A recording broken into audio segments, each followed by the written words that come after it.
Constitution of India holds all the citizens of India equal irrespective of their caste, creed, economic and educational status or gender.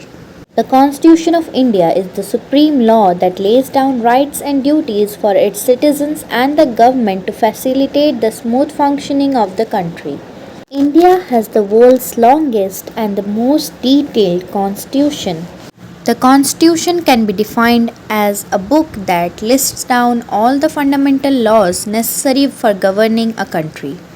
Dr. B.R. Ambedkar, an Indian lawyer and politician who was the first Law Minister of independent India and the principal architect of the Indian Constitution. Making of the Constitution of India. Sometimes it takes several years and hundreds of people to write a book. Did you know that the Constitution of India was written by almost 300 representatives from different provinces and princely states who met for a period of almost 3 years before our Constitution was formalized? The Constitution was enacted on 26 November 1949 and it was enforced on 26 January 1950. Hence, 26th November is celebrated as Constitution Day and 26th January is celebrated as Republic Day. Just to ensure that the representation was as diverse as possible, these 300 representatives were partly elected and partly selected from all sections of the society. There were Hindus, Muslims, Sikhs, Parsis, Christians, and people from tribal communities. There was representation from different regions, castes, educational and political backgrounds. There were many complications and difficulties as the British wanted to write the Constitution for India before they left. However, this idea was rejected by the Indians as they wanted to write the Constitution by themselves as a good deal for their future. However, while the decision to write the Constitution by ourselves was a noble one, but in reality it was a quite difficult task to implement. With 23 recognized languages and innumerable dialects, it was difficult to take the decision that in which language the Constitution of India will be written. And finally, it was decided that the members could speak in any language they want, but the Constitution would be written in English, which will later be translated into Hindi at once. While the Constitution was being prepared, the societal environment was hugely challenging, like the partition of the country, religious riots, division of castes, weak role of women, etc. Yet, the makers of the Constitution did a great job. They instilled the fundamental human values like equality, liberty, justice, fraternity, and so on as the core constitutional values and made laws that ensure to protect these principles. All the critical issues were debated, including languages, rights, minorities, governance structures, and so on. All the proceedings of the Constituent Assembly have been documented and made available for us online so that we can always remember exciting procedure of making our Constitution.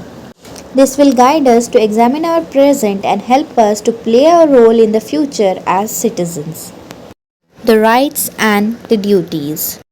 A society progresses only when all its members get a fair chance to develop their potential and explore their dreams and aspirations. Conditions necessary for an individual's overall development are called rights, which are provided by the Constitution of a country. And the duties are a person's responsibility towards himself or herself and others. Duties are as important as rights and must be carried out by virtue of being a citizen of a country. The rights, duties, and the responsibilities of a citizen go hand in hand. The Constitution of India lays down fundamental rights, directive principles of state policy, and the fundamental duties. The fundamental rights of the citizens. The fundamental rights are the basic rights of the citizens of India. Ensure that the state safeguards the citizens' rights from any sort of encroachment or violations. The basic fundamental rights of the citizens of India are right to equality, right to freedom, right against exploitation, right to freedom of religion, cultural and educational right to constitutional remedies. Directive principles of state policy. These are the guidelines that are stated in the Constitution of India necessary for the framing of laws by the government but are not enforceable by the court. These principles apply to the union government, state government, and the local self government too. Directive principles of state policy relates to social justice, economic welfare, foreign policy, legal matters and administrative matters of the country. Fundamental duties. Just as the state must uphold the rights of the citizens, in the same way the citizens must also be well aware about their responsibilities and duties towards the state. So some of the fundamental duties are to abide by the constitution, respect the national flag, national anthem, national symbols, etc. at all times. To honor the ideals which inspired India's national struggle for freedom. To follow, uphold, protect and defend the sovereignty, unity and integrity of the nation.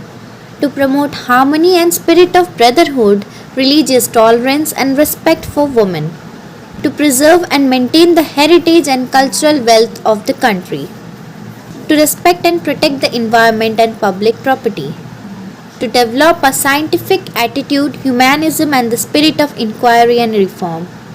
To safeguard public property and to oppose violence. Every citizen who is a parent or guardian should provide opportunities for education to his or her child, and so on.